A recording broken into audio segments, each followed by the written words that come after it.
We'll move forward to item 21, public hearing consideration of the update to City of Edmond Comprehensive Plan known as the Edmond Plan 2018. We had a meeting on this a month or so ago. Mr. Bryan covered a great deal of the work that had been done. This is his follow-up. It's my understanding if action's taken here tonight, there'll be 3 meetings regarding the Edmond Plan 2018 at the City Council. Also, Mr. Stevens, our city manager, is here tonight to listen and observe what the work that's been done. Thanks for coming. We appreciate it. If you've got anything you want to say, certainly hop up here and talk to us. Mr. Bryan, item 21. Thank you, sir. That was an excellent introduction. And of course, we're here to talk about kind of the second portion of the Edmond Plan update, 2018. We're going to focus a little bit tonight on the actions and recommendations. We go to the next slide. So we got an important point to remember that came up during our last hearing. The Edmond Plan is not the same as zoning. That's going to be a theme. All right. So the outline of this evening's presentation, we received a variety of questions and feedback between today and the hearing we had on October 2nd. So we'll address some of those. We're going to talk about the implementation tools that are covered in the plan, and then we'll look at actions and recommendations, especially those that the Planning Commission may be seeing over the next months and years. So let's take a look at those questions and answers. So we had a variety of questions about how do you apply the comprehensive plan. So does the proposed plan update change zoning? No, it doesn't change the zoning. So when does the comp plan apply? So the comprehensive plan applies whenever there's a requested change in the environment, built or a proposed development or those kinds of things. It also can be applied to inform or help prioritize capital improvement decisions and budgetary priorities that the city might undertake. So that leads to kind of a follow-up question. So if there's not a proposed change, then does the plan matter? And the answer is no. If there's no opportunity to apply the plan, then it just kind of can sit there. However, we deal with proposed changes all the time. So the plan and its recommendations and actions is a working document. And of course, this body deals on a regular basis with a variety of components. We had a question at the hearing that I thought was very interesting. Are there areas of the city that have a less intense category than they currently do in Plan 4? In other words, does Plan 4 show them as being something of a larger amount of development or more intense pattern than that would show in the proposed update? And in fact, there was an area, and if we'll take a look at the next slide, I'll show that. So this is sort of the decrease in intensity. So this area is up in the north city limit. That's Waterloo Road on the far north edge of this slide. Broadway on the left, and all the way over to a half mile east of Bryant. Most of that area in Plan 4, which is the current comprehensive plan, of course, is shown as a mixed-use business park and single family. In the proposed update, that's shown as a rural neighborhood. And the reason that designation was appropriate in the update is there's no access to water or sewer currently in this area. And the water and wastewater master plan that was completed several years ago doesn't show this area being served. So you would imagine it'd be very difficult to do something as intense as a business park or single family types of development without those two services. So that was the only area we found that had that kind of decrease in intensity in the proposed update. Let's move to the next one here. Mr. Chair, if you don't go to interpose a Absolutely. question. Yeah, please. Mr. Bryan, if it's so what changed from Edmond 4 to the 2018 plan? Did the water use and utility plan change for that area, or was it realigned, or do we even know the history of that? I'm not terribly familiar with the history of that exact location. I think There was some kind of proposed development in the early 2000s up there. There was a proposed PUD that was going to, it was more of a mixed-use PUD that was going to bring sewer there. I think that is no longer occurring, to my knowledge, so that's. Okay, thank you. Good question, thanks. So we had a pretty good discussion about amendments and how those, and the plan categories that are in the proposed update. So we talked about the fact that the proposed plan doesn't change existing zoning.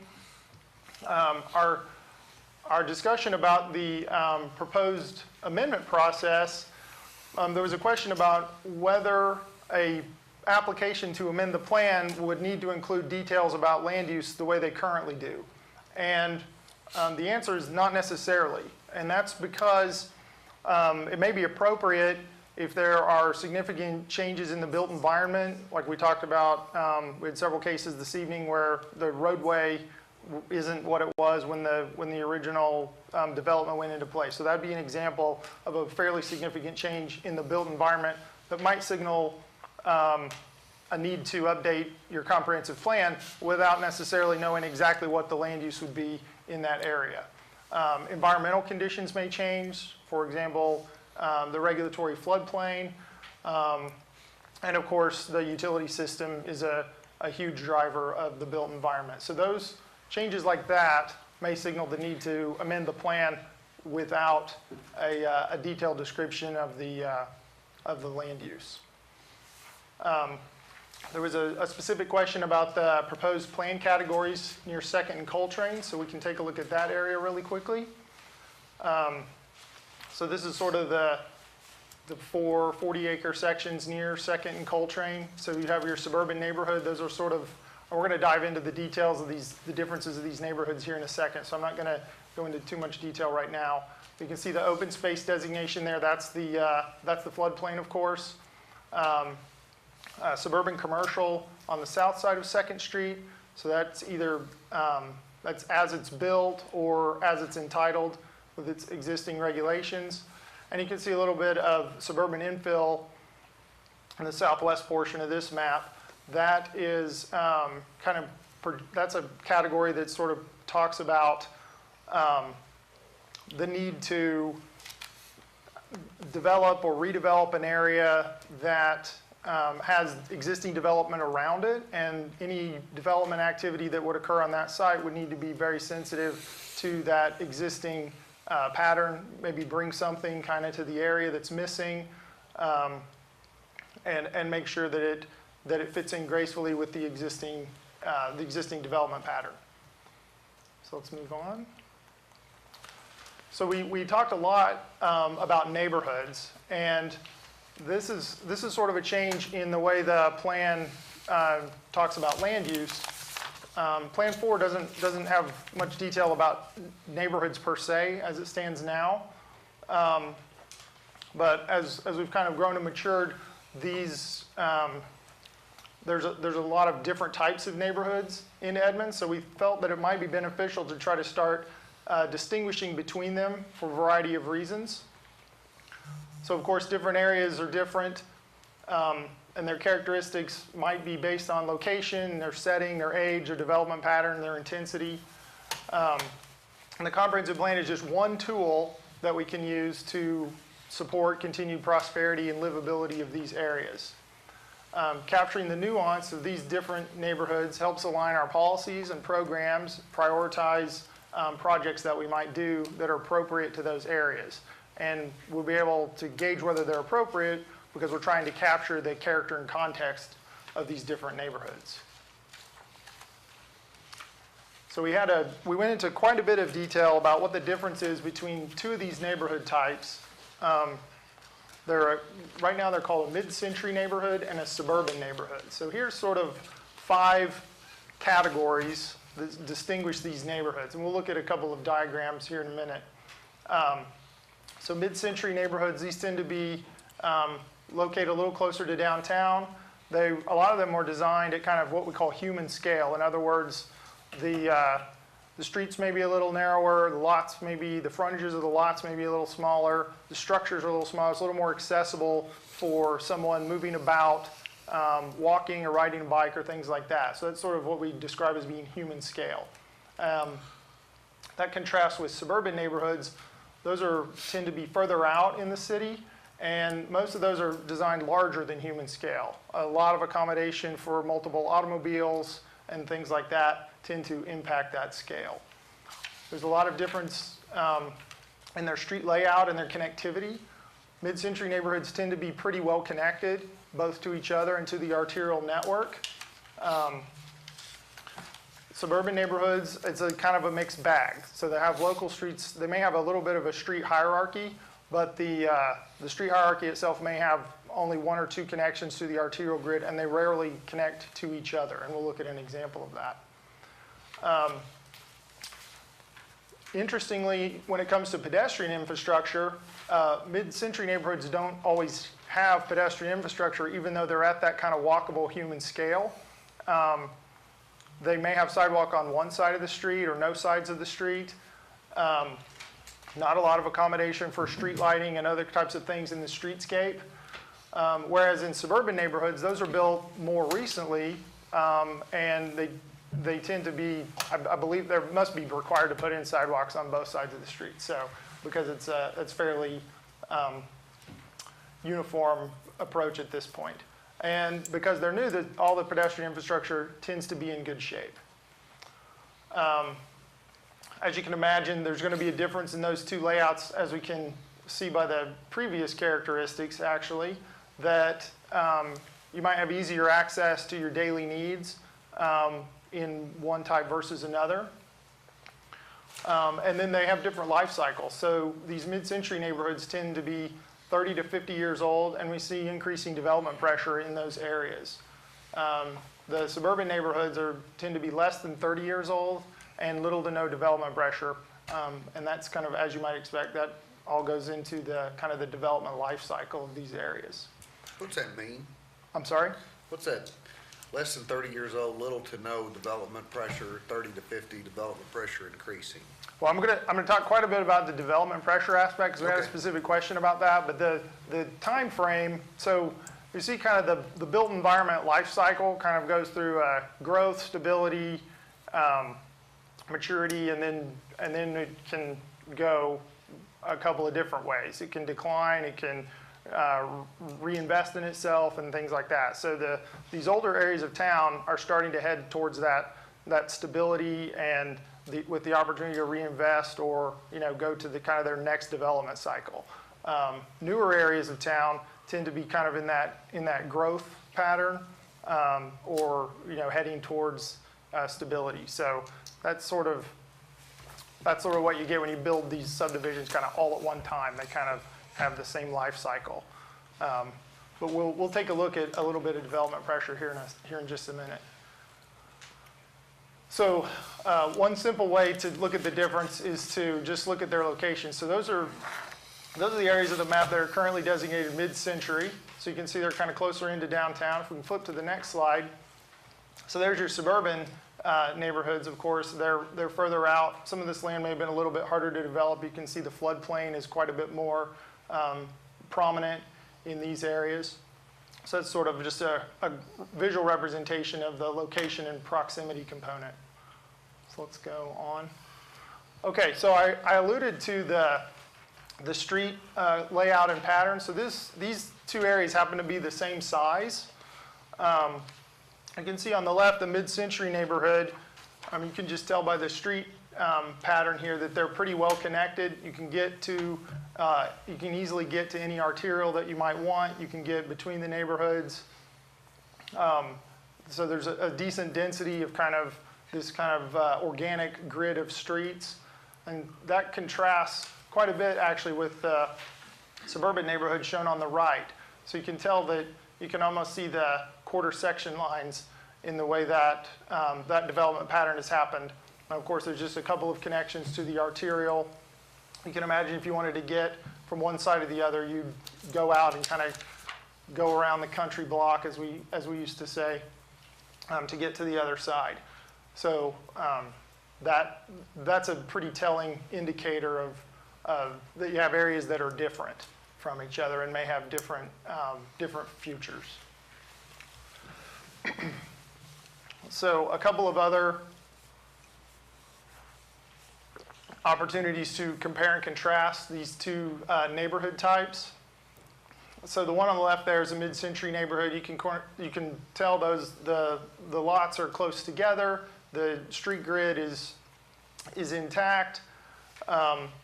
We have there's some connection to. Ooh, no problem.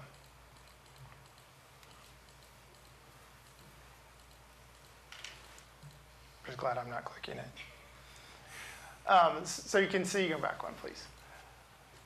So you can see there's some connection to the commercial there on the left, the far left side of that image.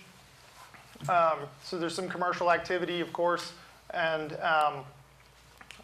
you might just there might be an opportunity to describe that as commercial encroachment, but nevertheless, if there was something you need to get to there, it's in close proximity. That contrasts with the, and I believe the age of that area of town is mid-60s. So that's sort of the first iteration or first cycle of these mid-century neighborhoods. The neighborhood shown on the right is a suburban neighborhood. That was platted in the early 2000s. I believe it's still lots being constructed in that area. And it looks quite a bit different. You can see they have the kind of the grand entrance there off of the arterial street. The internal streets don't connect all the way across that image. And of course, there's a difference in the housing stock as well, but that's less of a tell than the development pattern itself. So let's go to the next one. Okay, so the previous two was pretty easy to tell that those were different.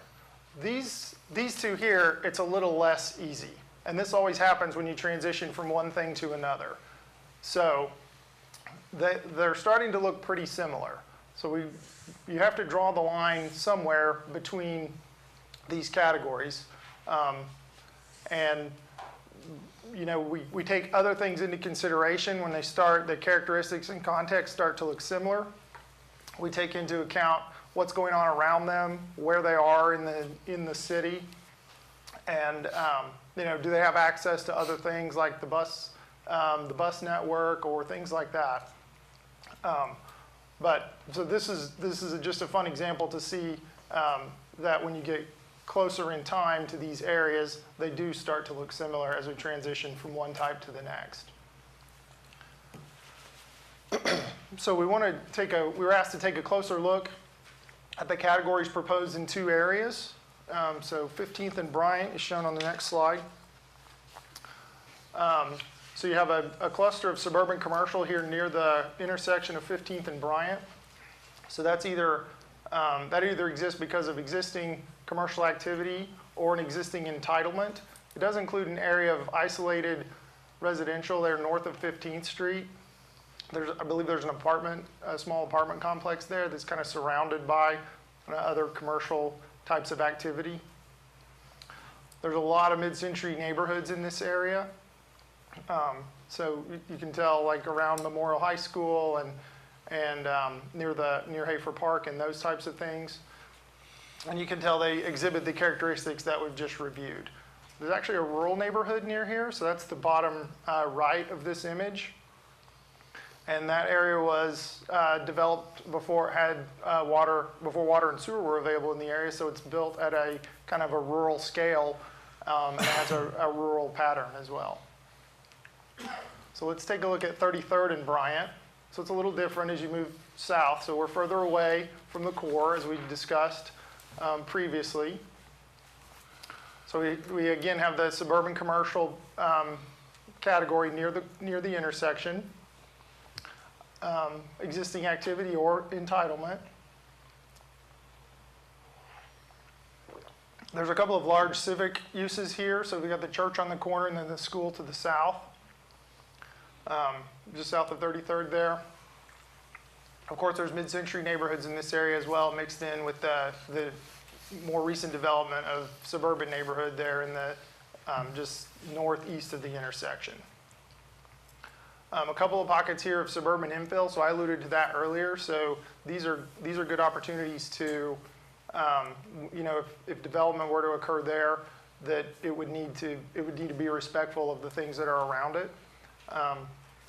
And we look forward to kind of the challenge of dealing with that. Let's move on.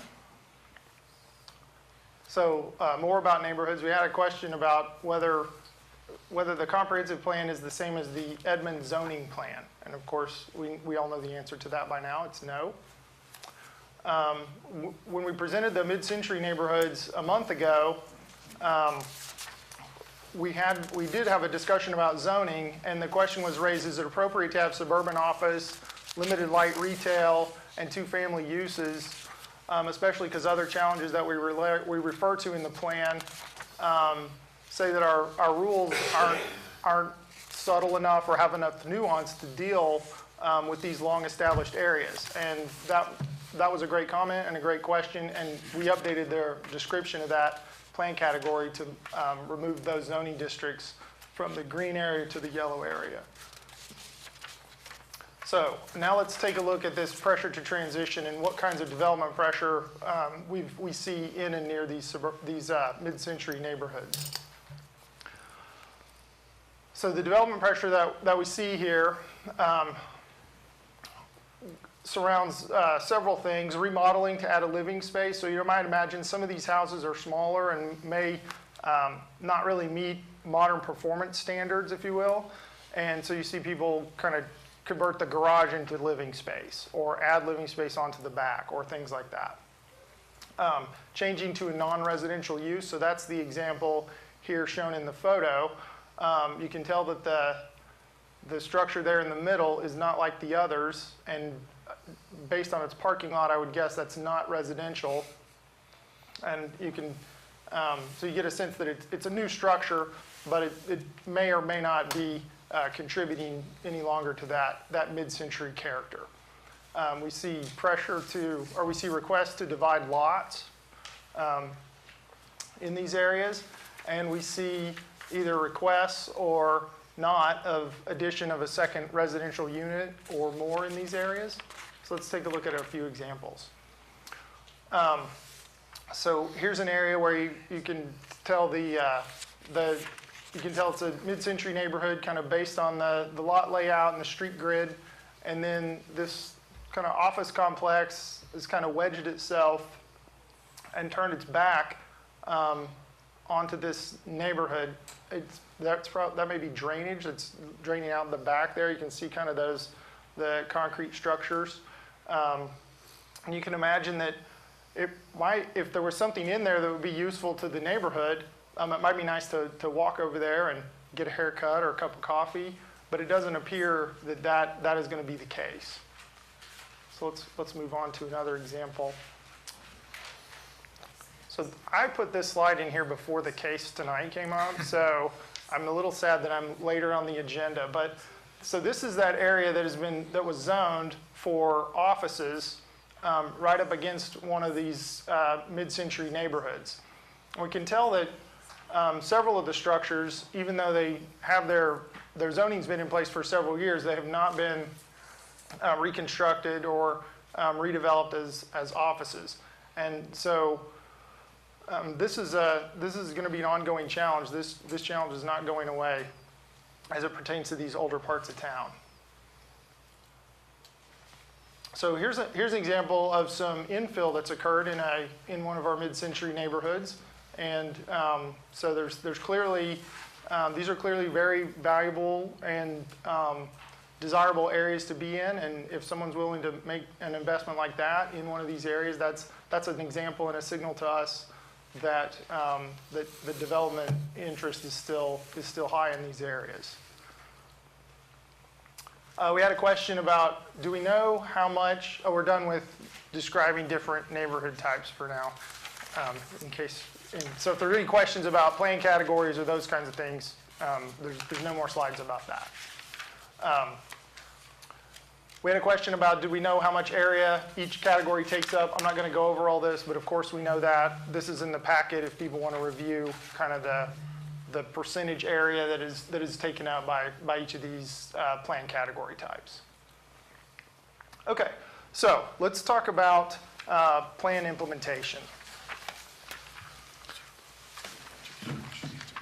So the comprehensive plan can have a variety of tools in it to help us achieve the goals that it captures.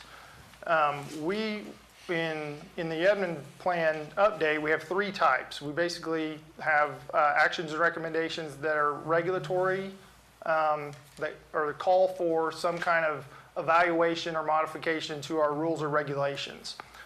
Comprehensive plans should capture the framework to do those modifications and take care of those updates and give you something to kind of measure those changes against. And those might be protecting natural resources or something about our street classification system, for example. There's also a series of policies and procedures. So several of those will kind of take effect immediately when the plan's adopted. And that may be like outreach and education for boards, committees, and commissions. So that's been an action that's been in the plan for, was in Plan 4 and will remain in the update, and that's something that we'll continue to do.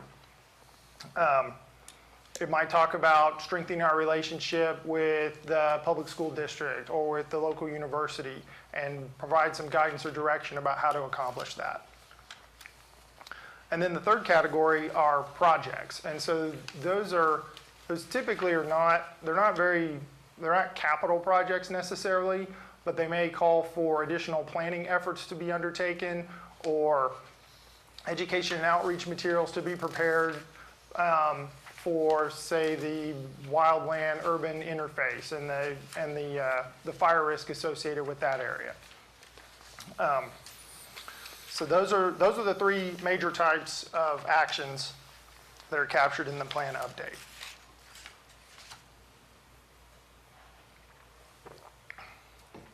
So I'm going to highlight a few of the actions and recommendations kind of based on their topic. So we had several items related to training and outreach. We want to establish recurring discussions with council, commissions, boards, and committees, especially those that have anything to do with prioritizing or making recommendations about city expenditures or capital improvements. We want to help our allied government entities comply and conform with provisions in the Edmond Plan. So that might include the Corps of Engineers, the school district, the state of Oklahoma, and those types of entities. And we have an outreach about raising the awareness of the value of floodplains. So there's going to be a lot of work here in the city of Edmond about our drainage system and floodplains and those kinds of things. And the comprehensive plan can participate in that programming as well. Economic development is a big component of a comprehensive plan. And so we have some calls to action to help catalyze redevelopment, rehabilitation, and infill. An example of that might be working with UCO to revitalize the area in and around their campus.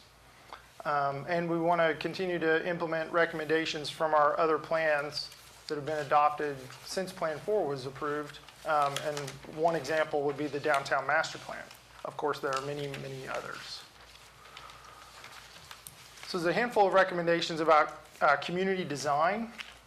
I alluded to the fact that the plan can take a stab at evaluating codes and ordinances and making recommendations about how those might be modified or updated. For example, design guidelines or relationship with open space. We want to incorporate some safe by design, also known as crime prevention through environmental design practices, and see if we can work towards implementing that item that's actually in Plan 4 as well. We want to implement recommendations from the Green Infrastructure Report that was completed in 2012 and continues to be an ongoing effort for us. We want to improve access to our neighborhood park system. We want to improve access, especially for people walking, biking, or riding. So there's design challenges related to the multimodal system. We want to improve our streetscape standards, especially those related to trees and protection and enhancement of the urban canopy. We want to locate future civic facilities so that they have easy access to nearby areas. We want to evaluate concerns with aging apartment complexes, so there's a program and an action related to that. We want to continue to preserve and care for mature trees and floodplains and these other natural resources that we value so highly here in our community. There's a handful of plans and studies. Any comprehensive plan worth its muster calls for additional plans and studies. There's pretty wide agreement that the transportation plan is showing its age and needs to be reevaluated. So there's a very simple bullet in there with I believe the draft of the scope is 3 pages long, but so we're not putting all that in the plan, but we do need to take a look at a new transportation plan. We'd like to do a long-range housing study to study the demand for housing over the next 5 to 10 to 20 years. We need to do a parking assessment for our community. We need to do a series of neighborhood and corridor plans for areas that need a little more attention, a little more detail and granularity than can be accomplished in the citywide plan. Our electric utility needs a master plan to help it move forward as well. We want to do a study of our local economy and and the health of how to, its health and how to continue to maintain a vital local economy. And one that's not listed here, we need to do a study about the area that's currently unserved by water and wastewater utilities and what kind of the future of that area holds for us and what the costs and benefits of different scenarios for dealing with that area is. So next steps as it pertains to the plan update. So the first thing we're going to do is recall to ourselves that the comprehensive plan is not rules or regulations. So it doesn't have the power of, it doesn't have legal power, in other words. Then we have 3 public hearings upcoming that were referenced at the beginning of this presentation. Those are broken up in the following ways. City Council on November 26th will discuss the plan categories. On December 10th, we'll discuss the actions and recommendations. That's an expanded version of this presentation for City Council. And then on January 14th, we'll answer any further questions and ask the City Council to take action on the plan at that time.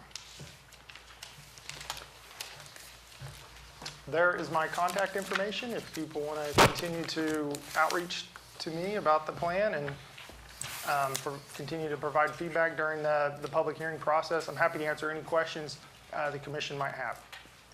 Thank you, Mr. Bryan. Are there questions from the commission for Mr. Bryan? I'm just curious, do you know about how many people actually made recommendations or asked questions overall so far? Is there a lot of interest, or is it all come from Since the plan update has started, or just since our last public hearing? since the last public hearing? Oh, probably 10 or 15 individuals have had a particular thing they were very interested in.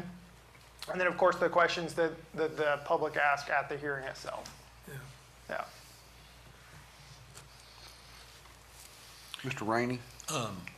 Mr. Bryan, I became recently aware through Mr. Ince's office that this meeting and all the schedule of meetings were not just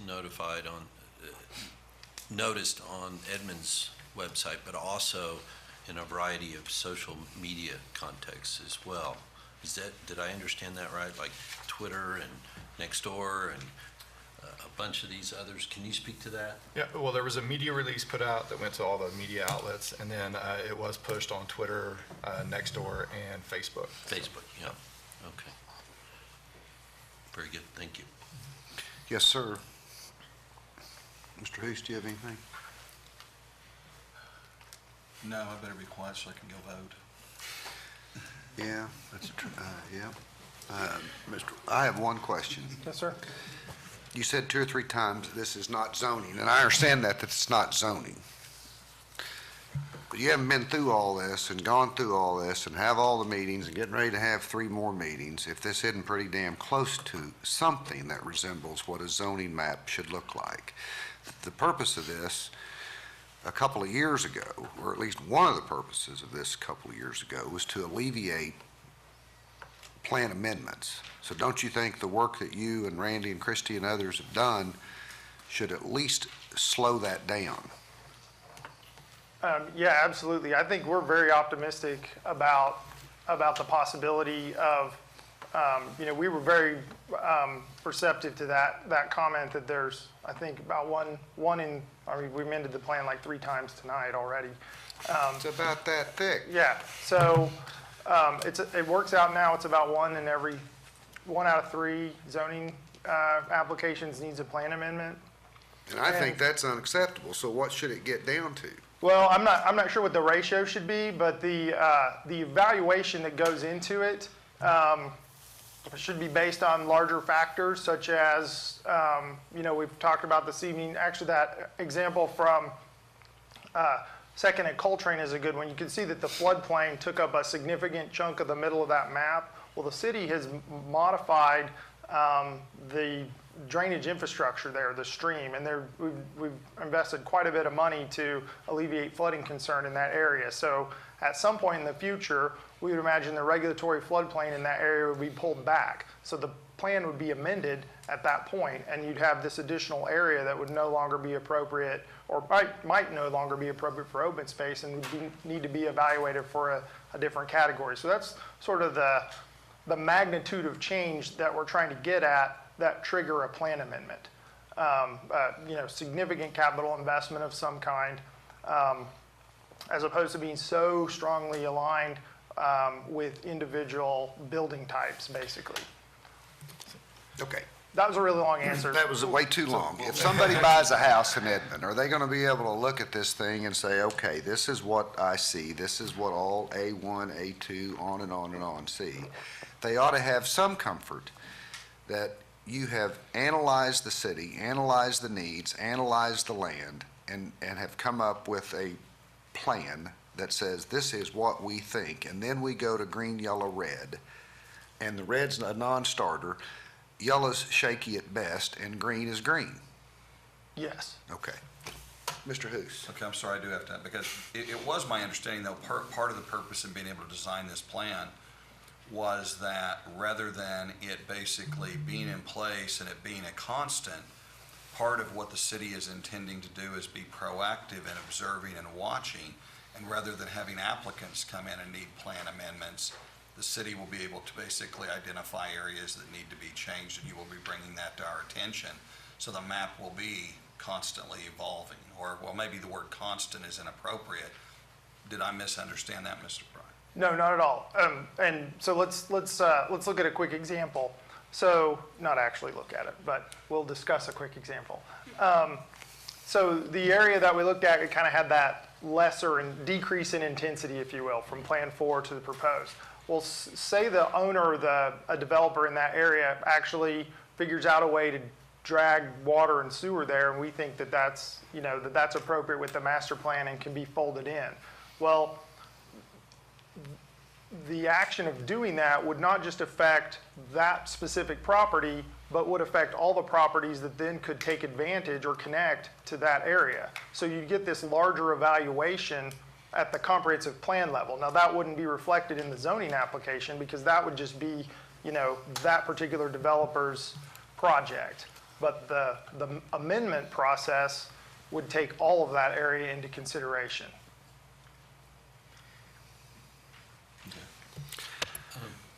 I'd also add this, I'd have to agree with both our chair and Mr. Hoos. I'm struck by the Edmond strategic plan that I think is consistent with what you've discussed with us tonight. And I want to quote it, it's really short, but the Edmond City Council leads by setting policy for city direction, by balancing growth, and by serving as stewards of assets for today as well as tomorrow's community and citizens. It also talks about its vision, and it uses similar language about balanced growth. I think the chair makes a really good point in that instead of being a reactive planning commission, we'd like to be a little bit more proactive. And the red, green, yellow model, I think, serves to any layperson or applicant that comes in, and it'll give them a heads up, or if a potential homeowner or a business buys in a particular location, can look to this planning map that's part of the Edmond Plan 18 and have some reasonable assurance this is a policy statement. And I'm not sure I necessarily agree with this, well, it lacks the force of law. Okay, it's not a zoning, it's not a reg, I get that, but at least it's a policy direction on where our city leaders, after input and hopefully ownership by its citizens, believe we're going in this area or that area. Would that be a fair statement? Yeah, absolutely. And thanks for noticing that the plan ties directly to the city's strategic plan. That's not an accident. We figured that. We Yeah, figured that. so, yeah, and to just kind of build on what you were saying about giving reassurances about what the plan is calling for, that sort of, bringing those things from Plan 4 that are kind of in different places throughout the land use section onto the map and onto the sort of each page about those, each of those neighborhoods, about the character and context and what you can expect, and then the natural setting and site layout and design and those kinds of things will give everyone kind of a level playing field about discussing how a particular application may or may not be appropriate or meet those objectives that are kind of captured on those for each of those plan categories as well. Yeah.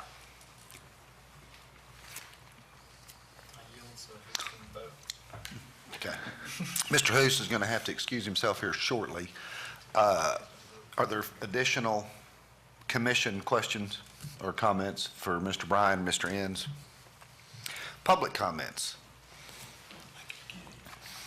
Ms. Lee, welcome. Thank you. It's nice to see you here again. Pull that microphone to you. Lee, I would like to apologize. This has nothing to do with you, but I should have fulfilled my civic duty earlier this morning. You I'm going to should have, you excuse should myself. have. I voted Saturday, just so I could be here tonight. Lydia Lee on behalf of the Edmond Neighborhood Alliance. And I do want to get some clarification on what you've been discussing. Thank you, Mr. Hoos. So if someone comes in with a rezoning to something that's in the appropriate zoning district, Green. the green, that would not take or require a plan amendment, correct? Correct. What about yellow? It would not require a plan amendment, but it would require a little more information, and depending on the case, maybe design or something else in order to accomplish that rezoning. All right. What about red? That would require a plan amendment. Okay, so out of the three classifications, red would be the only plan amendments going forward. Is, Yes. okay, Well, The red items would require a plan amendment, anything Right. in the red. right. And instead Yellow. of red ones. yeah, and just on that topic, just because it doesn't meet, just because it's in the red, it doesn't meet the kind of the goals in the comprehensive plan category, doesn't mean that you automatically just get a plan amendment. For example, if you came in with something in a rural neighborhood that's, you're trying to do something that's in the red, and you go, well, I just need the right plan category, let me just look at the menu here and match one up. Oh, I need to be a suburban neighborhood. Well, did you meet any of the other qualifications to become a suburban neighborhood, like bring suburban level services with you? So just because you need a plan amendment, doesn't mean that you're going to be at all successful through that process. Okay, now I'm even All more right, confused. all right. You ask your questions, and then we're going to have All him right. answer them after you do it. All right, so, Take notes, and we'll see if we can't get this together. my question relating to that would be, so in doing a plan change or a rezoning, because you've stressed that this plan is not rezoning or a zoning classification, but yet he just said you would come in and change from, say, mid-century neighborhood to suburban neighborhood or something else. And so that's confusing. That's almost mixing, again, the categories and the zoning at the same time. So that confuses me. But let me go on with my comments, and there's a couple of questions. First, I want to thank Mr. Enns and Mr. Bryan. They have met with the Edmond Neighborhood Alliance board members, as well as some of us individually.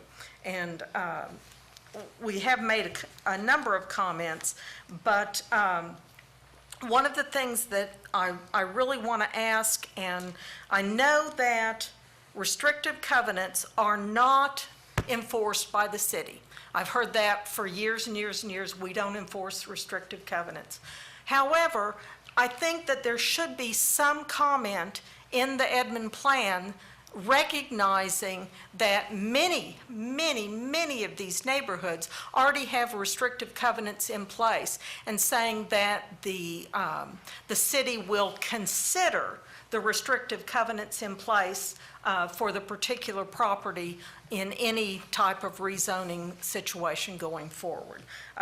We very much think that that's important, and we ask that you put some reference into this Edmond Plan for that. The second thing I want to talk about is the fact that so many of these categories, particularly, and I'm here on behalf of the Neighborhood Alliance, so I'm talking mostly about the neighborhood categories. Very few of these actually encourage preservation of existing neighborhoods. They talk about transitioning or redeveloping, and in particular, the category that bothers me the most is the mid-century neighborhood category. And I've talked to Mr. Enns and Mr. Bryan about that. And then tonight, when I get here and I see one of the slides that specifically says mid-century neighborhoods typically are not well maintained, that comment is going to come as a complete surprise and pretty much an insult to Faircloud, to Chimney Hill, to Walnut Cove, to Forest Oaks, to Kicking Bird Estates, to Old Town, to Timber Ridge, Cheyenne Ridge, Smiling Hills, Kingston. Those neighborhoods are well-established, quality neighborhoods. And to be lumped into a mid-century neighborhood category and being told that they're typically not well-maintained, that they're in transition, is inappropriate. And I think this category needs to be re-examined. That didn't speak to the neighborhood, it spoke to the pedestrian infrastructure within that neighborhood. I understand Which that, oftentimes but doesn't it goes exist. to... Let's just for clarification. Yeah, sorry. Mr. Enns, go ahead. No, I mean, just for clarification, that was one particular characteristic of those neighborhoods, the pedestrian infrastructure, which often doesn't even exist in those neighborhoods. So it wasn't classifying the neighborhood as not well-maintained in any way, shape, or form. I understand, but it does lead to a comment about whether it's the sidewalks, whether it's the trails, whether it's the pedestrian areas. Many of these neighborhoods have neighborhood parks, which include pedestrian areas, and they are well-maintained. They are very well-maintained. But you also look at mid-century neighborhood, and lumped in with these neighborhoods that I've just listed is Bryant Square Apartments, Oxford Oaks Apartments, and Oak Ridge Mobile Home Park in the same category as these established neighborhoods. The answer, I can only speak for myself. The answer is no. No what? I don't think that they are. Well, when you look at the map, they are. Okay. I mean, I've gone through this map. Right, and maybe I didn't answer the Oh, right way. I know what you're saying. Shouldn't be. And I agree Shouldn't with you. be. Okay, sorry. Okay, you don't need to look over your glasses at me anymore. I got it. All right, go ahead. All right, I'll take my There glasses you off go. and look at you. I get enough of that at home. Go ahead. Also, you know, as was evident tonight, talking about the rezoning right there on Boulevard for one of the additional houses. I don't think it's appropriate to lump residential areas that abut arterial streets along with other neighborhoods that are, you know, as the ones I've listed, that don't have the access solely to that residence on an arterial street. I think that's a bad comparison. Also noting the possible zoning categories for many of these neighborhoods, areas, include things such as C1, C2, D1, all of the C categories, going through urban neighborhoods. C3 is a possible zoning category. I understand this is not a zoning map, but by saying that that is a possible category in these areas, it is rife for confusion, for people coming in who are either looking at this potential area, who are buying a home, or who already own a home. So those are my basic comments. I think that some of these categories are way too broad. I think some of them are inappropriate in terms of lumping a number of neighborhoods and areas together. Thank you. Thank you, Ms. Lee. Are there others? Mr. Nash, tell us who you are and where you live. Mark Nash, 16 Kimberwick Circle. Welcome. Thank you. I think a lot of work has gone into this. I don't think it's anywhere near where it should be, though. As Mr. Bryan said towards the end of his presentation, the recommendations for plans and studies that need to happen, those should happen before we move into a new plan. I mean, anybody that's lived in Edmond for any time at all knows the history of the Edmond Plan. When it started out, it wasn't in the ordinance. All of a sudden it was. If we go forward with this here, to Mr. Moore, to your point, to Lydia Lee's point about all of these zoning categories that are possible in the yellow, we're going to have an attorney in here saying, it says right here, it's possible, I want it. And if it gets past you, the city council's going to be in a bad spot because it's possible. And down the road, someone's going to get the brilliant idea that we need to codify the plan like we've done with Plan 4. When that happens, it's not going to be easier to plan proactively. It is going to let the bull into the china shop again, and we're going to be right back where we are today. We've got to get a plan that works for us, that allows this commission to do its job proactively with good definition and lets our developers know what the expectations are. I think this is just going to make it harder if we go forward because of what we're seeing in these yellow categories. Thank you. Thank you, Mr. Nash. Are there others? Additional public comment on item 21. Okay. Mr. Chair, Mr. Rainey. if I may, could I impose upon Ms. Lee, I do have a question for you, if you don't mind. I was intrigued by your reference to conditions, covenants, and restrictions in the neighborhood. And if I heard you correctly, possibly incorporating a reference or more into the Edmond Plan 18. Did I understand that correctly? Yes. Okay. And whether it's in each specific residential category or whether it's as a general statement, I think it needs to be referenced so that the covenants are actually considered by the city in making decisions. And I'm assuming everything that you've mentioned to us tonight, you've shared with Mr. Bryan and Mr. Entz, or is this new to them? Half and half. Some of it I sort of formulated my thoughts today when I was going through the packet and preparing for tonight. I have had a meeting with them and communicated some of these concerns with them.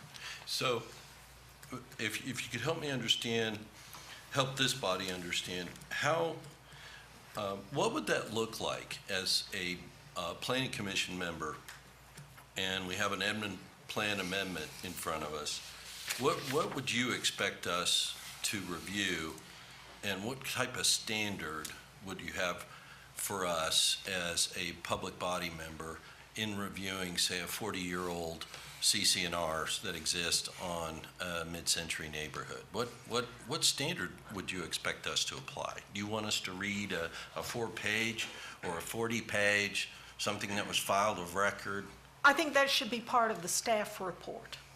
I think that as part of the process, staff considers a number of things in developing its staff report, consistent with the neighborhood plan, consistent with a variety of things. Part of it could simply be this zoning is or is not consistent with the covenants as part of the property. And So how would you distinguish between a non-compulsory and a compulsory homeowners association covenants? Would that make any difference to you in our review? typically, non-compulsory HOAs do not have, the restrictive covenants are not necessarily a part of the HOA itself. They are filed as part of the deed, they are part of the property restrictions. I think what you're talking about would be So more. you're saying a non-compulsory homeowners association doesn't exist with the CC&Rs that's been filed? Because I can tell you they do. No. But I'm saying the homeowners association and the covenants are two different animals. And the covenants themselves are filed as part of the property records. Right. The HOA may evolve and change and have bylaws and have other rules and regs and procedures for the HOA bylaws that aren't part of the restrictive covenants. Okay, well, I'm familiar with, I do a fair amount of work in this area, and I'm familiar with exactly the opposite example, where there are governance documents filed along with restrictive covenants, CC&Rs. And the whole point of this is, my understanding of CC&Rs are, these are contracts between like homeowners, lot owners in a neighborhood. They're not a contract or a covenant between the city and each line owner. So I am concerned that we're putting our tentacles as a public body way too far in a private contract that exists between an HOA and its various lot owners. I'm very concerned about that. And in fact, we don't even have to look back very far and find restrictive covenants that barred people based on race and gender, and that's all declared not enforceable by public policy, and we could ignore that. But I need to hear a compelling reason why you think that's reasonable and appropriate for a public body to start referencing and pulling in and hanging its hat for some of its decision as a factor on a private contract between and amongst landowners that runs with their land. I got to hear something a lot more compelling than what I'm hearing now. And as I said, no one is asking the city to enforce those covenants. I said that it should be a consideration in making a recommendation to this body by the city staff. For example, let's take Chimney Hill, for example. And someone wants to convert their home, say it's on the corner, say it has access to 15th Street as well as one of the streets in the neighborhood. They want to convert that to some sort of an office, for example. Under the mid-century classification and the possible or the appropriate zonings, that may be perfectly acceptable.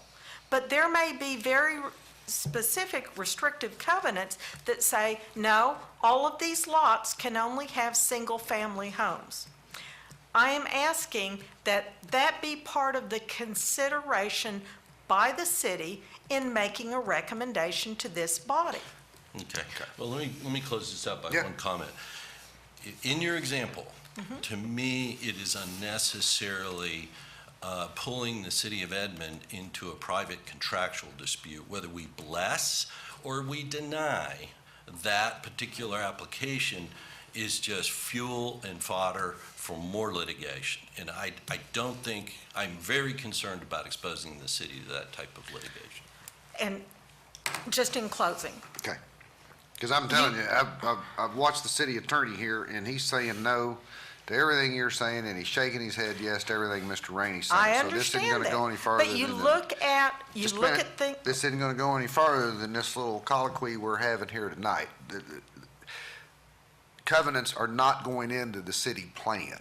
And not expected to. And so if I have heard Mr. Murdoch particularly, time and time again, even when you sat right down there, the city doesn't enforce covenants. And we Exactly. don't. Exactly. Okay. And that is why I made that So I need you to comment. tell me to where I understand it, what you're saying. Don't talk about an office building or a gas station in Chimney Hill. That ain't gonna happen. So it's not. Okay. Well, I want you to talk about that example real quick, and then we're gonna move on, because that, boy, I'm glad I caught myself. That's not gonna happen. Well, the comprehensive plan is one thing that is used to consider rezoning. There's a lot of other things that are considered. Exactly. So just because it is in the yellow there, wouldn't necessarily give them the green light to do an office. Okay, well, Does how it- would you does stop it- the green Does it light? fit in, it's not a green light, it's a yellow. I It know, doesn't you give said that. it doesn't give them a green light. Right. How would you make sure it doesn't give them a green light So- to build a gas station in Chimney Hills? So, I didn't say gas station. as that rezoning was asked for, and since it's in the yellow, they would have to provide how they're going to meet the character of that neighborhood with this development. That would be impossible to do pretty much with a gas station for sure. Right. So I think there's plenty of safeguards in there with the zoning request that would make it a challenge at best for someone to do that, to change in a existing neighborhood like that, in the example you gave. But what it does do is, on the examples we gave tonight, where the street has changed and now there's 20,000 cars a day driving by the driveway of that house, they don't have to do a plan amendment because it's a mid-century neighborhood. And in the yellow, the DO is shown, and they can show how an office might work in that area. Right. And I understand what Ms. Lee's talking about. I do too. But I also, Well, on the part of it. On the topic of covenants, I mean, anytime we have had a rezoning within a neighborhood that had covenants and that zoning did not fit the covenants, believe me, we were made well aware of it by the neighborhood. That's kind of, Right. that's kind of their role in this. Right. So I don't know, I mean, I think he covered it with his head nod. He's not saying much, but he's saying a bunch with his head. Okay. Look, Well, and- I know what you're trying to say. And I know your heart's in the right place here, and I happen to agree with you on about 45% of it. And I don't disagree with you. Come on, pull it to 65. All right, 48. 65. But the covenants thing's not gonna happen. And so I we need to understand. let that ship sail on out. But I do know what you're talking about. And I too agree with you that to me, the yellow is a little skittish for my taste. I've told them I don't like it. I've said it at least 3 times that I don't like the yellow. It's either yes or no. But, you know, the Rolling Stone said you can't always get what you want. Well, I'm not gonna get what I want on that one. So that's where I am, and you're not gonna get your covenants thing. Well, and just in closing, let me say, I didn't ask that the city in fact, my first comment was, I understand the city does not enforce covenants. However, I said we would ask that they simply be considered. And I Not think, that it's someone else's burden to bring it up to you, but it be considered as part of the staff report. That's all we're asking. and your point is well taken. Thank you. All right. Okay, are there others? Mr. Stevens, do you have anything, sir? No, sir. Okay, Mr. Moyer? Mr. Rainey? No, sir. Okay, we're going to take a vote tonight on this to recommend adoption of this draft of the Edmond Plan for 2018. There's 3 public meetings following this. I would think if there are any substantive changes between now and final adoption from the council, you'll come back, you'll tell us what those are, and at least we'll know what they are, so we aren't flat-footed on what happened between November 6th and whenever it's adopted.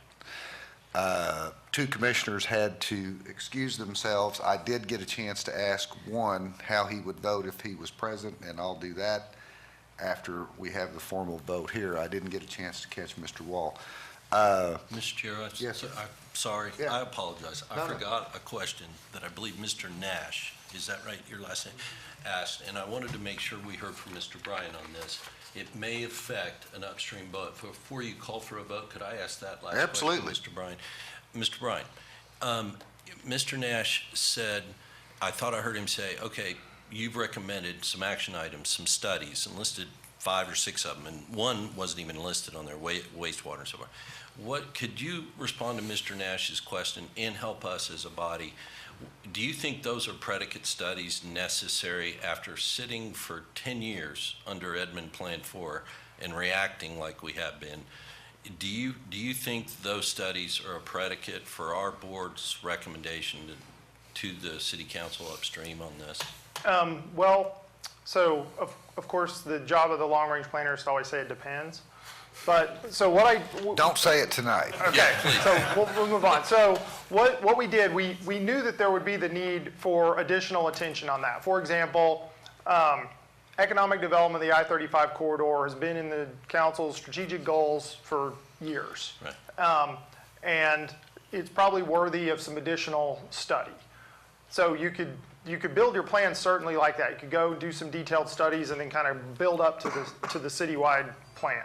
That's more the process you would do if you were writing a new plan and you try to get some of these detailed plans, your transportation plan, your water and wastewater plan, which Plan 4 had built into it, of course, and was built on the transportation plan. When you're updating the plan, it's not necessarily necessary to do that. You can establish the framework for then doing those studies. They're all iterative. So because we were moving forward with the update process that had been started a couple years ago, we elected to do it that way. And so the comprehensive plan will kind of set the framework for what needs to be accomplished in these more detailed plans. Very good, thank you. You bet. So this is kind of a hanging curveball to you. You can hit it as hard as you want. What you've got written down, you could take that to Mr. Stevens' office and say, this is the best product I can come up with. You think you've done that? Yes, sir. Okay. All right, thank you. Won't you call him over there to your office tomorrow and ask that question? Okay, that concludes public discussion. That concludes commission comments. Is there a motion and a second to adopt the plan and move forward to the city council? Is there a motion and a second to do that? So moved. There's a motion. Second. All right, Mr. Enns, call the roll. Mr. Rainey, Yes. Mr. Moyer, Yes. Mr. Moore. Yes, the roll is closed at 3-0 on adopting that, and I checked with Mr. Hoos, and had he been present, he would have voted yes as well. So with that tidies that up.